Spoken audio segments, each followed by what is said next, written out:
Okay. Yeah. Okay, good. Perfectly. Awesome. Are you in LA now? Yeah, I'm in LA. Excellent.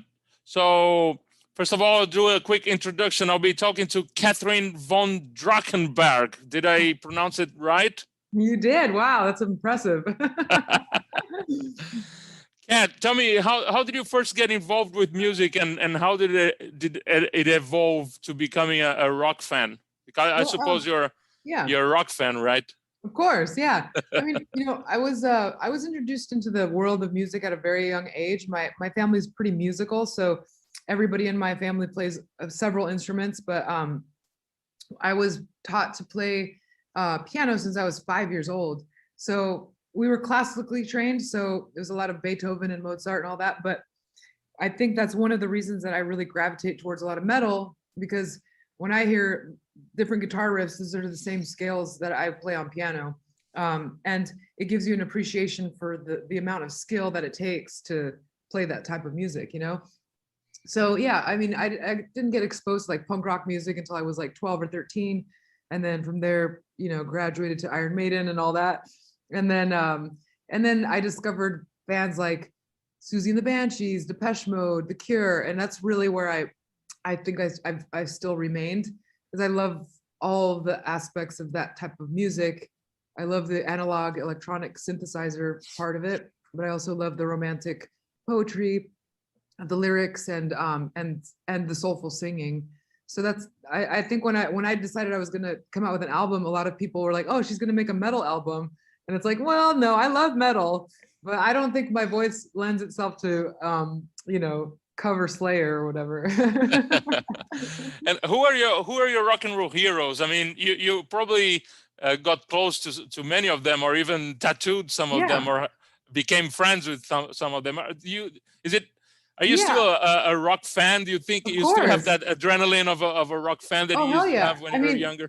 I mean, it's like when I was working on this album, my neighbor at the time was Danny Lohner from Nine Inch Nails. And so we would spend a lot of time together. We love a lot of the same music. And that's who introduced me to Peter Murphy from Bauhaus, who I did a duet with on my album. And I still, till this day, I'm like, I can't believe it's real, because I'm such a huge Bauhaus fan, and I'm a huge Peter Murphy fan, period, So it feels like an honor to be in the same sentence, let alone be able to create something with somebody that you admire. But yeah, I mean, I've tattooed a lot of my favorite musicians, and but I don't know if they're I don't know. I like a lot of the obscure stuff, so it's not. I mean, I've tattooed like mainstream stuff, which I kind of really don't care about as much. But that like tattooing like the guys from the Mars Volta, that to me was huge. That's one of my favorite bands to see play live. Wow, they were unreal. Yeah, and the amount of talent, I'm just like, oh, dude, this is so cool. Yeah, so. And I mean, that is how I met Dave Grohl. I tattooed him, and I told him I was working on an album, and he wanted to play some drums on some of the live drum tracks. And so that was exciting. But I think the collaborations are more of like a bonding thing more than anything, like, whoa. I love the people I work with, but it's so nice to create with them. And Love Made Me Do It, your first album, your full-length album, will be released at the end of August. And knowing that you've always been involved with music and a very talented musician and singer and so forth, why did it take so long to release your first album? How come it took so long? I always say life gets in the way of life, like at the time when I was writing this album, 10 years ago, and I was filming a TV show, going on a book tour. Then I released a makeup line, and everything just kind of kept getting in the way. And then this last year, before all the lockdowns, I sold my makeup line, because I was like, this is it. I'm going to go on tour, and I need to make music my focus. So I sold my makeup line, and then obviously then the shutdowns happened. So we had to wait for about a year now, and now things are opening up, and we finally get to release it and tour. So, everything happens in the right time, I suppose, but I do regret not releasing it sooner. And, a lot of all these songs I wrote about some guy like in a band that lives over the ocean. Like, I'm already married and have a kid now. I'm just like, I've already processed those feelings, So somehow we have to be thankful to the pandemic. Yeah.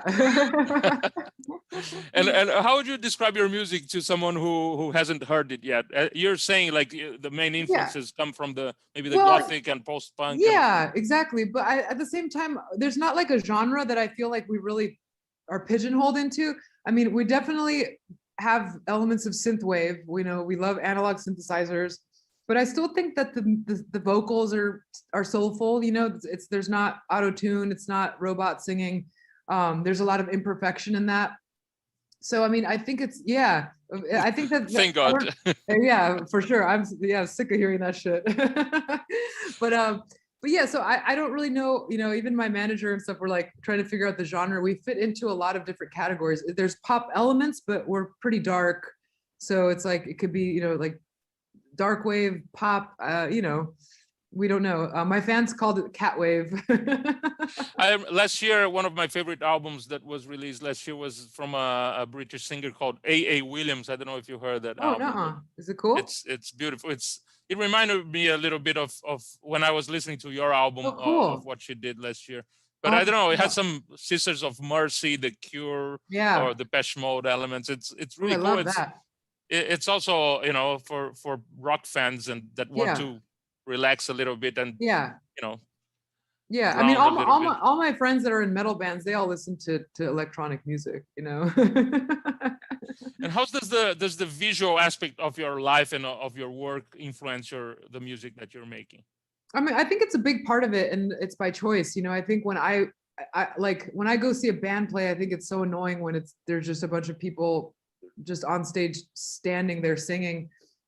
You know, I think about Kiss, or, you know, just bands that have a stage presence, and, you know, they're putting on makeup and they're playing the part too, you know, and it's part, I think for me, I consider it storytelling. You know, I think, like, I have a contortionist in my band, and you know, a big part of that is for our live shows. Like, we really want to tell the story of the music through visuals.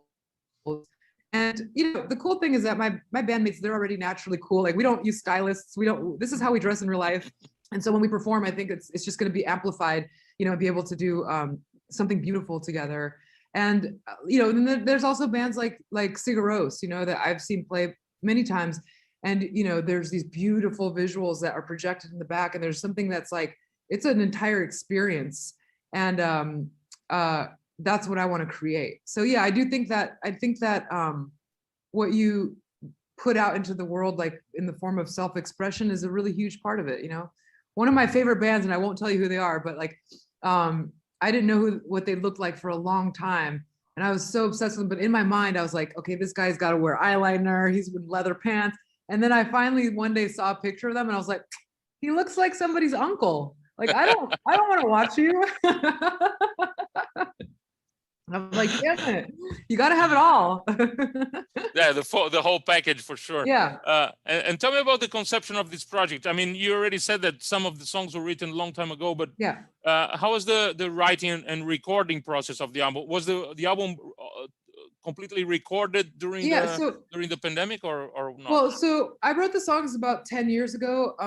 I ended up writing about 22 songs with Linda Perry, but then maybe half of those, or half of the album, is written with Linda, and the others I wrote by myself or with other friends. And then when they were in demo states, I ended up going to, I think this was in 2015 or 16 or something. We went to London to get everything produced by Adam Noble, who produced one of my favorite Placebo albums. And so I was like really excited to work with him, and we really created a beautiful final product. But and then, you know, and that's when I started having to do the makeup line and all this other stuff. So I kept putting it on the back burner. And then it wasn't until this last year when I got with my band, and then the lockdown started happening. They moved into my house, and we created a studio space upstairs, and we worked every day, noon to 5, every weekday. And it was mainly just to like help us start practicing and doing like the stage design setup for our live shows. And we wrote a few songs together, but we ended up remixing all of the tracks. So the album that's coming out in August is going to be the mix that I've done with my band. But because I'm so proud of the Adam Noble mix, I plan on releasing that later, because I think people are going to like that one. There's a little bit more guitar in it, but like Cure style guitar, you know. But it's a different flavor. And talking about particularly about the band that you just mentioned, I mean, I suppose it wasn't hard for you to choose I don't know, to choose. Maybe it was hard, but I suppose there were many musicians that would have liked to work with you. So maybe, yeah. I get really weird with who I let into my circle, you know. So it's like you become family. So I'm you know, you have to have all of it. It's like you have to have the talent, you have to be humble and kind and not annoying, you know what I mean? And then you have to get along with the rest of the band. So I think I got really lucky in that sense. I met Sammy Dahl when I was on tour with IMX because I sang on their last album. And so I came out and did a few shows with them. And at the time I had a demo version of my song Exorcism, and I played it for her and she loved it. And she said, hey, if you ever need a keyboard player, let me know. And so she was actually the first person that I was like, okay, I've already played with her. She's awesome. I love her. She's like one of the guys, you know what I mean? Like, it's like no drama. It's like, especially with girls, I'm just like, ugh, like, I don't want to deal with drama. Like, so she's cool. And then I met Greg through my husband. He knew Greg when he was working with Cat Powers and The Gossip. And he was like, hey, he's really talented. And that, like, I think that is a harder thing to find. I think a lot of people in LA play music, but they're not that good, you know? And again, Greg is the whole package. He's just got the hair, he's got, you know, everything.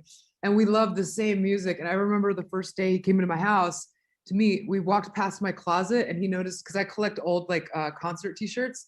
And he was like, whoa, there's like Sisters of Mercy, Fields of the Nephilim, like Clan of Zemox, like all these like rare bands that I'm like, whoa, you know who they are? That's so cool. Like, we definitely have to work together, you know?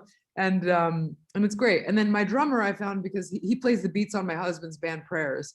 And so, but I don't think a lot of people know he's like an excellent drummer. So we're going to tour together, me with Prayers, and Dave's going to have to play 2 sets, but I think he'll probably just get a bigger workout with us because he has this crazy drum set. So.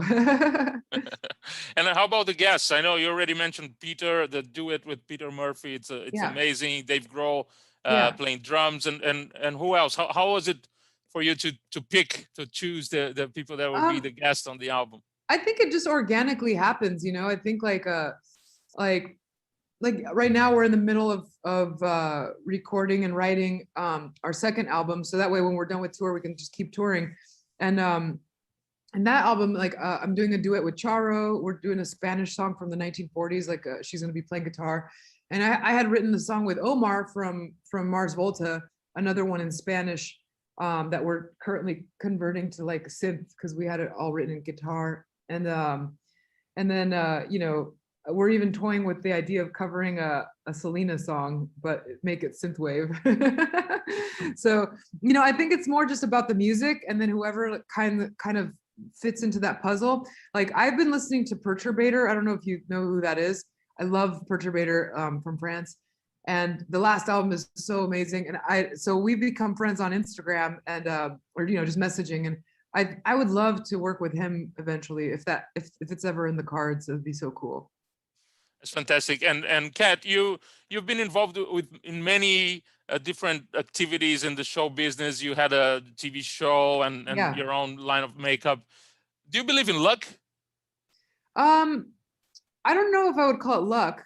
I think yes, there are some coincidences that will help you, but I don't attribute any of my success to luck because I had to work so hard for everything. You know, I think about, you know, tomorrow is my sober birthday. I'll be 14 years sober. And I remember like the day that I got sober was like the day that my life turned around and I just became this workhorse. And I feel like while everybody else was out partying, I was working. You know, I sacrificed love life, family life, like so much. And not to say like I'm a victim or anything like that, but what I'm saying is that this didn't come because I was born with it. You know, I think like even with the singing, you know, like when I decided to make an album, I didn't know how to sing. The last time I sang was in church choir when I was 5-6 years old, you know? So I ended up going to Ken Tamplin, like my vocal coach, and 6 days a week for 2 years, 2 hours a day, learned how to sing. And I'm still learning. I still want to get better. So I don't believe in yes, there's some things that happen, then you're like, oh, this is cool, you know, but no, I think you reap what you sow. But you also had the right attitude. I mean, I've been watching you on the shows and you know, following your career, and you always did the right thing and at least acted, you know, had the right attitude and a lot of charisma as well, because, you know, you have that magnetism when people see you, have that, you know, it goes a bit over the just the talent, but also the, you know, what they call star quality or charisma or something like that. Yeah, so I don't know. I don't know where I got that though. Maybe not my parents. That's for sure. Well, we really hope that, you know, the music career is something that we look forward to seeing you live. What are your future plans for the, you know, I mean, this is definitely not a one-time thing. I know there's people like celebrities will, you know, have somebody write them an album and then they walk away. For me, this is like my life's passion. So like I said, we're already working on another album. And so this Love Made Me Do It comes out in August, at the end of August. And then we're going to do a record release party with like, and we're going to play a few songs. And then our tour really starts at the end of September. And so we'll do US and then we do Europe in May. And then we're just waiting for you guys to open up so I can come down to Latin America. You've been to, have you ever been here in Brazil? Yeah, I've been to Brazil. You know, but the last time I was in Brazil, it sucked because I was working so hard that I literally did press all day for 2 days in the hotel room, and I didn't even get to go out. You let us know. We'll make you work for a couple of days, and then a couple of days party. Off. Yeah. Okay. Cool. I would love that. Thank you so much, Kat. It was great chatting with you. We are excited about the album coming out on the 27th of August. It's fantastic. I love the music. Well done. Cool. And we hope to see you here. You will. Okay. Thank you. Have a great rest of the day. See you, Kat. Too. Bye. Bye.